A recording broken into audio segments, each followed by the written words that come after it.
कोल्हापूरच्या रांगड्या भाषेमध्ये मी एवढंच सांगेन की भावानो, आपल्या कोल्हापूरचं वैशिष्ट्य म्हणून आपण जसं आई अंबाबाईचं देऊळ सांगतोय, आपण जसं कोल्हापुरी चप्पल सांगतोय, तांबडा पांढरा रस्सा सांगतोय, कोल्हापुरी गुळ सांगतोय, तसं आपल्या कोल्हापूरची भाषा, कोल्हापुरी बोली आपली ही आपण अभिमानानं मिरवण्याचा विषय आहे. तर ती बोलायला लाजू नका. तणकून कोल्हापुरी बोला, डांडरून कोल्हापुरी बोला, जगात कुठं बी जावा कोल्हापुरी बोला. नमस्कार दर्शको, तरुण भारतमध्ये आपलं सहर्ष स्वागत आहे. तरुण भारत लवकरच जगात भारी आम्ही कोल्हापुरी हा दिवाळी अंक प्रसिद्ध करते. या दिवाळी अंकामध्ये आपल्या कोल्हापूरचे वेगवेगळे वैशिष्ट्य तुम्हाला वाचायला मिळतील, जसे की कोल्हापूरचं मिसळ असो, कोल्हापूरची रानडी भाषा असो, कोल्हापूरचा तांबडा पांढरा असो, कोल्हापुरी चप्पल असो, हे तुम्हाला वाचायला मिळणारच आहे. पण कोल्हापूरचं नाविन्य जपण्याचं काम करते ते म्हणजे कोल्हापूरची रानडी भाषा. आणि हीच कोल्हापूरची रानडी भाषा लोकांपर्यंत पोहोचवण्याचं काम एक मराठी अभिनेता करत आहे. तुम्ही आतापर्यंत ओळखला असेल मी कोणत्या मराठी अभिनेत्यांबद्दल बोलत आहे. बरोबर, आज आपल्यासोबत आहेत मराठी अभिनेते स्वप्नील राजशेखर. स्वप्नील राजशेखर यांनी गेले अनेक वर्ष चित्रपटांमध्ये काम केलं आहे, सिनेमांमध्ये काम केलं आहे, नाटकांमध्ये काम केलं आहे. तर चला आपण त्यांच्याशी बातचीत करूया. तर आज आपल्यासोबत आहेत मराठमोळे अभिनेते स्वप्नील राजशेखर सर, ज्यांनी गेले अनेक वर्ष चित्रपटांमध्ये, सिरियलमध्ये आणि नाटकांमध्ये सुद्धा काम केले. नमस्कार सर. नमस्कार. कसे आहात तुम्ही? मी मस्त आहे, एक नंबर आहे, मी नाद्या बाद आहे. सर, तुमचे आम्ही व्हिडिओ बघतो सोशल मीडियावर. कोल्हापूरची रानटी भाषा पण तुम्ही यूज करताय. कोल्हापूरचा ठसकेपणा तिथे दिसतोय. कसं वाटतंय सर? छान वाटतंय मला. काय एकतर कोल्हापुरात माझी सगळी जडणघडण आहे. माझा जन्म 1970च्या मध्यावरचा आहे. तर मी साधारण 80च्या दशकामध्ये मला समज आली आणि ती समज आल्यापासून मी कोल्हापुरात वावरलोय. कोल्हापुरात माझे संस्कार माझ्यावरती सगळे कोल्हापूरचे आहेत. कोल्हापूरच्या रस्त्यावरून बिनचप्पल घालता मी फिरलोय, सायकलने फिरलोय, टायरी पळवत फिरलोय, राजवष्ट, चिचुका, पाकिटे हे सगळं दोस्तांच्या बरोबर खेळलोय. तर तो अस्सल संस्कार जो असतो ना, तो माझ्यावरती झालेला आहे. त्यामुळे आता मी जेव्हा माझ्यातलं हे कोल्हापुरीपण लोकांच्या समोर येतंय तर छान वाटतंय, अभिमान वाटतो मला. तुमचे व्हिडिओ जे आम्ही बघतोय, कशी कल्पना सुचली कोल्हापूरची रानडी भाषा लोकांपर्यंत पोहोचायचं? मी आत्ता म्हणालो तसं एकतर जन्मजात कोल्हापुरी आहे आणि अभिनेता म्हणून मी जेव्हा करिअर सुरू केलं त्याच्यानंतर माझ्या लक्षात असं आलं की अभिनेत्याला विविध भाषा आत्मसात असायला हव्यात, विविध शैलीची मराठी असायला हवी. आणखी जितक्या हिंदी किंवा इंग्रजी या सगळ्या भाषा त्याच्यामध्ये असायला हव्यात. तर भाषेबद्दलचा सजगपणा जो आहे तो माझा सुदैवाने थोडासा अभिनय सुरू करण्याच्या आधीच सुरू झाला होता. म्हणजे पु ल देशपांडे यांनी भाषांची गोडी लावली. शंकर पाटील आहेत, दमा मिरासदार आहेत, वपू काळे आहेत आणि मराठीमधले यच्चयावत जेवढे लेखक आहेत त्यांची भाषाशैली, लेखनशैली याच्यामधून मराठी भाषेची पहिल्यांदा गोडी लागली. आणि मग त्याच्यानंतर विविध भाषांबद्दलचं प्रेम, विविध मराठी बोलण्याच्या विविध शैलींबद्दलचं प्रेम वाढत गेलं. आणि मग माझ्या लक्षात आलं की आपल्याकडे दुर्दैवाने आपल्या ज्या बोली भाषा आहेत, तर आता कोल्हापुरी बोलीला काही का असे ना, पण एक मराठी सिनेमांमुळे जवळपास 70-80 वर्ष मराठी सिनेमामध्ये कोल्हापुरी बोली बोलली गेल्यामुळे तिला एक मानाचं आणि एक कौतुकाचं स्थान आहे. पण इतर ज्या बोली आहेत तर त्यांना तो सन्मान, तो आदर मिळत नाही. किंवा चित्रपटात ठीक आहे, पण इतर वेळेला कोल्हापुरी बोलणाऱ्या मुलाला थोडंसं त्याच्याकडे आदरानं बघितलं जात नाही. तर हे सगळं मी नोटीस करत होतो इतकी वर्ष. आणि मग मी ठरवून आत्ता गेल्या काही दिवसांमध्ये मी माझे फेसबुकवरती, सोशल मीडियावरती लिहिताना मी कोल्हापुरी भाषेत लिहायला लागलो. मागच्या वर्षी मी एक केरळला ट्रिप केली होती. तिथला माझा एक केरळचा व्हिडिओ मी जो केला होता, एक सार्कॅस्टिक व्हिडिओ केला होता, तर तो कोल्हापुरीमध्ये केला आणि तो खूप प्रसिद्ध झाला. आणि तो जवळपास 30-1 लाख लोकांच्यापर्यंत पोचला. आणि मग इतकी वर्ष माझ्या डोक्यात जो विचार होता तो ऐरणीवरती आला की अरे, हे चांगलं माध्यम आहे की याच्यातून मी कोल्हापुरी आणि सगळ्या ज्या महाराष्ट्रातल्या बोली आहेत यांच्याबद्दलचा एक आदर निर्माण व्हावा असं काहीतरी करू शकेन. आणि मग मी हे व्हिडिओज सुरू केले कोल्हापुरीमधले, जे अर्थात कोल्हापुरी बोली इतकी गोड आहे की ते सगळ्यांना आवडायला लागले, कोल्हापूरच्या लोकांना आवडायला लागले, कोल्हापूर बाहेरच्यांना आवडायला लागले, अगदी परदेशापर्यंत सगळ्या लोकांनी ते ॲप्रिशिएट करायला सुरुवात केली. आणि काय होतं ना की मी थोडासा माध्यमात दिसत असल्यामुळे, किंवा मी टी व्हीमध्ये काम करतो, मी सिनेमामध्ये काम करतो, तर मी जेव्हा कोल्हापुरी बोलतो तर तेव्हा माझ्या कोल्हापूरची जी खेड्यापाड्यातली आजूबाजूच्या पंचक्रोशीतली किंवा माझ्या कोल्हापुरात कट्ट्यावरती बसणारी जी पोरं आहेत त्यांचा आत्मविश्वास वाढतो की जर हा जर कोल्हापुरी एवढं बोलतोय एवढ्या मोठ्या प्लॅटफॉर्मवरती, तर मग आम्ही पण बोलायला काय हरकत आहे.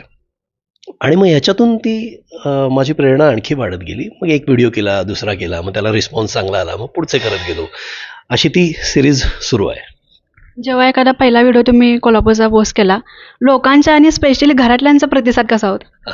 घरातल्यांना जाम आवडलंच, म्हणजे प्रश्नच नाही. मी काही करतो तर ते बिचारे कौतुकाने माझं चुकलेलं जरी असेल तरी ते कौतुक करतात. माझी मुलगी जरा जास्त क्रिटिक आहे, इथे जी कॅमेऱ्याच्या मागे उभी आहे तर ती जाम क्रिटिक आहे. तर तिला सहसा मी काही फार केलेलं रुचतंच लगेच असं नाही, तर ती जरा क्रिटिसाइज करते. पण माझी बाकी आई किंवा माझी बायको, माझा मुलगा, हे सगळे कौतुक करतात माझं. बाकी लोकांचा रिस्पॉन्स ट्रेमेंडस आला, इतका चांगला आला की मला माझ्या व्हिडिओजवरती इतक्या छान कमेंट्स यायला लागल्या की अनेक कोल्हापूरच्या मुली ज्या आता अमेरिकेपर्यंत किंवा मध्ये जाऊन राहिल्यात लग्नानंतर किंवा त्यांच्या करिअर निमित्त, किंवा पुणे, मुंबई किंवा कुठेही महाराष्ट्रात आहेत, त्यांच्या कमेंट्स मला खूप महत्त्वाच्या वाटायला लागल्या. त्या म्हणायला लागल्या की दादा, आम्ही कोल्हापूरला मिस करतोय आणि तुमचं बोलणं ऐकलं की आम्हाला कोल्हापुरात असल्यासारखं वाटतंय. तर ही कमेंट माझ्यासाठी खूप महत्त्वाची आहे. काही कोल्हापूरच्या मुलांच्या मला कमेंट यायला लागल्या की आम्ही आधी पूर्वी अमुक अमुक गावात कुठेतरी व्यवसायानिमित्त, नोकरीनिमित्त आलोय, खरं आम्ही पूर्वी तोंड उघडायचं नाही, आम्हाला बोलायला लागलो की सगळी चिडवायची, काय कोल्हापुरी बोलतोस वगैरे असं. तर ते म्हणाले आता आम्ही तुमच्यामुळे डांडरून कोल्हापुरी बोलायला लागलोय. तर ह्या सगळ्या कमेंट्स ज्या मला येत गेल्या त्याच्यामुळे माझा उत्साह वाढला. तर त्या मुलांचा आणि अशा कोल्हापूरच्या तायांचा, बहिणींचा जेव्हा मला फीडबॅक यायला लागला तेव्हा माझ्या लक्षात आलं की हे करणं खूप महत्त्वाचं होतं. आणि याच्यामुळे एकूणच बोलीभाषांचा जागर तयार होतोय. म्हणजे आता माझ्या व्हिडिओवरती कुठला तरी परभणीचा मुलगा मी सांगितलेल्या शब्दाला त्याच्याकडे काय म्हणतात हे मला जेव्हा सांगतो, किंवा विदर्भातलं कोणीतरी सांगतं, रायगडमधलं कोणीतरी सांगतं, मालवणातलं कोणीतरी सांगतं की आमच्या भागात असं असं म्हणतात, तर या निमित्तानं बोलीभाषा आणि तिथले स्थानिक शब्द यांना एक उजाळा मिळतोय. ही खूप महत्त्वाची गोष्ट वाटते मला. आता कोल्हापूरचे जे मुलं शिकलेली असतात वगैरे, पुण्याला वगैरे जातात किंवा परदेशात जातात, कुठे ना कुठे ते कोल्हापूरची भाषा यूज करत नाहीत. मग हळूहळू कुठे ना कुठे कोल्हापूरची भाषा संपुष्टात येते का काय, असा प्रश्न निर्माण झालाय. म्हणजे जोपासावी यासाठी काय करावं असं वाटतं तुम्हाला?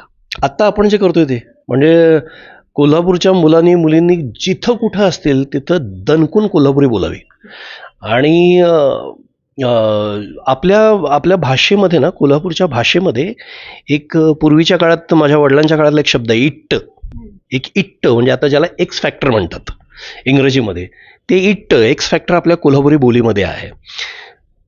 तर जोपर्यंत कोल्हापूर आहे, जोपर्यंत तुझ्या पिढीची मुलं आहेत, तोपर्यंत कोल्हापुरी आपली संपुष्टात येणार नाही, कारण आपल्या तोंडात तीच आहे. पण ती योग्य वेळ आहे की ती अभिमानानं बोलली गेली पाहिजे, ती डंके की चोट पे बोलली गेली पाहिजे. त्याच्याबद्दल कुठलाही न्यूनगंड किंवा कॉम्प्लेक्स ठेवता कामा नये. आणि हे जर आपण केलं तर कोल्हापुरी संपणार नाही. कारण जोपर्यंत कोल्हापूर आहे, कोल्हापूरची हवा आहे, कोल्हापूर रंकाळ्याचं पाणी आहे, पंचगंगेचं पाणी आहे, कोल्हापुरी भाषा आपल्या तोंडातून जाणार नाही. आपण जगात कुठेही गेलो तरी लोक ओळखतात कोल्हापूरचं आहे म्हणून. कोल्हापुरात तुमचा जन्म झालाय, बालपण कसं गेलं कोल्हापुरात? अरे, माझं बालपण फार छान होतं. आम्ही इथे जुन्या बुधवारात केसापूर पेठ जी आहे तिथे असताना माझा जन्म झाला. माझा जन्म सातारा जिल्ह्यातला आहे. माझी आई तिकडे बाळंतपणासाठी गेली होती. पण त्याच्यानंतरचं माझं सगळं, माझी वाढ, माझी जडणघडण त्या जुन्या बुधवारातनं सुरुवात झाली. पंचगंगेच्या नदीवरती खेळायला जाणं, तिथल्या झाडाचा चिच्चाचा बॉल करून तो खेळायचा, हे सगळं मी चिचुका पाकिट वगैरे सांगितलं ते तिथनं सुरू झालंय. आणि काय, वडील अभिनय क्षेत्रात होते, तर मग शूटिंगचं वातावरण होतं, किंवा घरात खूप चांगल्या मोठ्या कलावंतांना मला भेटता आलं. अरुण सरनाईक, जयश्री आत्या, हे सगळे आमच्या घरी यायचे, तर त्यांच्याशी कम्युनिकेट करता आलं. सूर्यकांत काका, चंद्रकांत काका, गणपत पाटील काका, भीमा आजनाळकर काका, ही कोल्हापूरची जेवढी म्हणून त्या काळची दिग्गज मंडळी होती त्यांना मी लहानपणी बघितलं. त्यांच्या अंगाखांद्यावरती मी खेळलोय. निळू फुले काका असतील किंवा बरेच यशवंत दत्त काका, तर ह्या सगळ्यांचा स्पर्श मला झालाय. आणि माझ्या वडिलांच्यामुळे मला ते किती महत्त्वाची माणसं आहेत हे मला माहिती होतं. तर त्यामुळे असं छान हसत खेळत बालपण गेलं. कोल्हापूरच्या पोरांच्यात, आमच्या दोस्तांच्यात दंगा करत, ढोपरं फोडून घेत, मी मगाशी म्हटलं असं टायरी फिरवत. आत्ताच्या पिढीला माहिती नाही टायरी फिरवणं काय असतं, राजवस्टर काय असतं, चिचुका पाकिटं काय असते, हे सगळं माहिती नाही. मी सांगितलं ना, मी कोल्हापूरचा कोपरा आणि कोपरा चालत आणि फिरत पळत पार केलेला आहे आम्ही. नंतर मग सायकल आल्या, नंतर गाड्या आल्या. पण हे मी तुम्हाला सांगतोय साधारण 80च्या सुरुवातीला, जेव्हा एकूणातच आपल्याकडे टू व्हीलरचं फार प्रस्थ नव्हतं, तर त्या काळात आणि मुलांच्याकडे तर काही संबंधच नव्हता. तर हे सगळं कोल्हापूरच्या गल्ली बोळात चालत फिरलोय मी. असं मजेशीर बालपण होतं माझं. शिक्षण कुठे झालं? मी 1ली ते 5वीपर्यंत विद्यापीठ हायस्कूलला होतो. त्याच्यानंतर आम्ही मुंबईला शिफ्ट झालो. मग पुढची 6वी, 7वी, 8वी, 9वी आणि 10वीचा थोडासा भाग माझा मुंबईत गेला. पण मी परत कोल्हापूरला आलो आणि 10वी रिझ्यूम केली प्रायव्हेट हायस्कूलला. तर मग प्रायव्हेट हायस्कूल झालं. मग SM लोहिया ज्युनियर कॉलेजला होतो, मग न्यू कॉलेजला होतो. शिक्षण इथंच सगळं कोल्हापुरात मोस्टली. मग बाबा चित्रपटांमध्ये होते म्हणून तुम्हाला इथं यायचं होतं, की आवड पहिल्यापासून होती, दुसरं काय करावं असं वाटलं नाही? हे करेक्ट बोलले. दुसरं काही करताच येत नव्हतं. म्हणजे माझं शिक्षण इतकं कमी आहे की मला काही शिक्षणाच्या बळावरती वेगळं काही करण्यासारखं नव्हतं. आणि मुळात पहिल्यापासून, जन्मापासून मी फिल्मी आहे. सिनेमाचा संस्कार माझ्यावरती इतक्या लहानपणापासून झाला आहे. आणि परत मी सांगेन की तो कोल्हापूरच्या मातीतला संस्कार आहे. एकतर जयप्रभा स्टुडिओ, शांतकिरण स्टुडिओ, तेव्हाचा शालिनी स्टुडिओ, या 2 स्टुडिओमध्ये पप्पांच्यामुळे माझं येणं जाणं होतं. आणि कोल्हापूरच्या रस्त्यावरती जे पडद्यावर पिक्चर दाखवले जायचे ते बघत बघत तिथं जाऊन पोती टाकायची, तिथं जाऊन सिनेमे बघायचे, असा सिनेमाचा संस्कार आहे. आणि कोल्हापूरचे सगळे टॉकीज, म्हणजे माझं अर्धं लहानपण कोल्हापूरच्या टॉकीजमध्ये गेले. सगळे जे टॉकीज होते 16-17 टॉकीज त्याच्यामध्ये गेले. तर त्यामुळे सिनेमामधलंच मी काहीतरी करेन, म्हणजे काही नाही तर मी स्पॉटबॉय असेन इथं, असं मला वाटत होतं. पण मधला एक 10वी नंतरचा काळ असा होता की ज्या काळामध्ये मी जरा वेगळ्या वळणाला चाललो होतो. म्हणजे जरा गुंडगिरी वगैरे असं सगळं आमचं चालू झालं होतं. पण योग्य वळणावरती माझ्या वडिलांनी नाटक सुरू केलं. त्या नाटकात मला मेन रोल दिला आणि मग मी या क्षेत्राकडे आलो. सोशल मीडियाच्या माध्यमातून तुम्ही कोल्हापुरी भाषा बोलतायच, पण भविष्यात प्रोजेक्टमध्ये आम्हाला बघायला मिळणार की नाही? हां, आता एकतर माझी एक सिरियल आता सुरू आहे, आई तुळजाभवानी नावाची, ज्याच्यामध्ये मी महिषासुराचा रोल करतोय. कलर्स मराठीवरती रात्री 9 वाजता ती लागते. आणखी एक स्टार प्रवाहावरच्या सिरियल संदर्भात बोलणी चालू आहे, तर मोस्टली मी तीही सिरियल करेन. जवळपास 5-6 फिल्म्स आता रिलीजला आहेत माझ्या. आणि आता काही स्क्रीन प्लेचं लिखाण वगैरे पण सुरू आहे. तर अभिनय, लेखन या दोन्ही क्षेत्रात, TV आणि सिनेमा याच्यामध्ये तर मी काम करत राहीनच. आणि मग काय सोशल मीडियावरती मला लोकांशी कम्युनिकेट करायला आवडतं.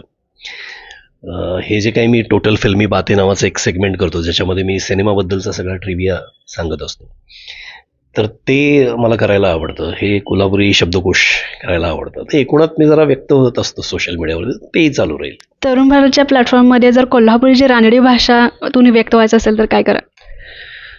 कोल्हापूरच्या रांगड्या भाषेमध्ये मी एवढंच सांगेन की भावानो, आपल्या कोल्हापूरचं वैशिष्ट्य म्हणून आपण जसं आई अंबाबाईचं देऊळ सांगतोय, आपण जसं कोल्हापुरी चप्पल सांगतोय, तांबडा पांढरा रस्सा सांगतोय, कोल्हापुरी गुळ सांगतोय, तसं आपल्या कोल्हापूरची भाषा, कोल्हापुरी बोली आपली ही आपण अभिमानानं मिरवण्याचा विषय आहे. तर ती बोलायला लाजू नका. दणकून कोल्हापुरी बोला, डांडरून कोल्हापुरी बोला, जगात कुठं बी जावा कोल्हापुरी बोला. याचा अर्थ प्रमाण मराठी भाषा किंवा इतर भाषा याचा अर्थ प्रमाण मराठी भाषा किंवा इतर सगळ्या भाषा या आत्मसात करू नका असं नाही. जितक्या भाषा शिकता येतील तितक्या भाषा शिका. सगळ्या भाषांवर समान प्रेम करा. भाषेला पुन्हा सांगेन मी की भाषेला प्रेम चिकटलेलं असावं. अहंगंड किंवा न्यूनगंड नाही. कुठलीही भाषा, कुठलीही बोली कमी किंवा जास्त नाही. सगळ्या एक समान आहेत. आणि त्यातल्या त्यात कोल्हापुरी आपली जरा लाडकी, जेव्हा भावाची, आपल्या नसानसातनं वाहणारे आहे. तर भ्याय नाही भावानो, दणकून कोल्हापुरी बोलाय आपण. नाद खोळा कोल्हापुरी आपली. थँक्यू सर, वेळ दिल्याबद्दल. तुर्तास मी सगळ्यांचा निरोप घेते. तुम्हाला ही मुलाखत आणि स्वप्नील सरांची रानडी भाषा, आपल्या कोल्हापूरचा लेख, तरुण भारतचा दिवाळी अंक जगात भारी आम्ही कोल्हापुरी इथे वाचायला मिळेलच, सोबत पाहायला सुद्धा मिळणार आहे. ते लेखच्या शेजारी तुम्हाला QR कोड मिळेल, तिथं तुम्ही स्कॅन केला तर तुम्हाला तिथं पाहायला सुद्धा मिळणार आहे. तोपर्यंत मी तुमच्या सगळ्यांचा निरोप घेते. तोपर्यंत पाहत राहा तरुण भारत.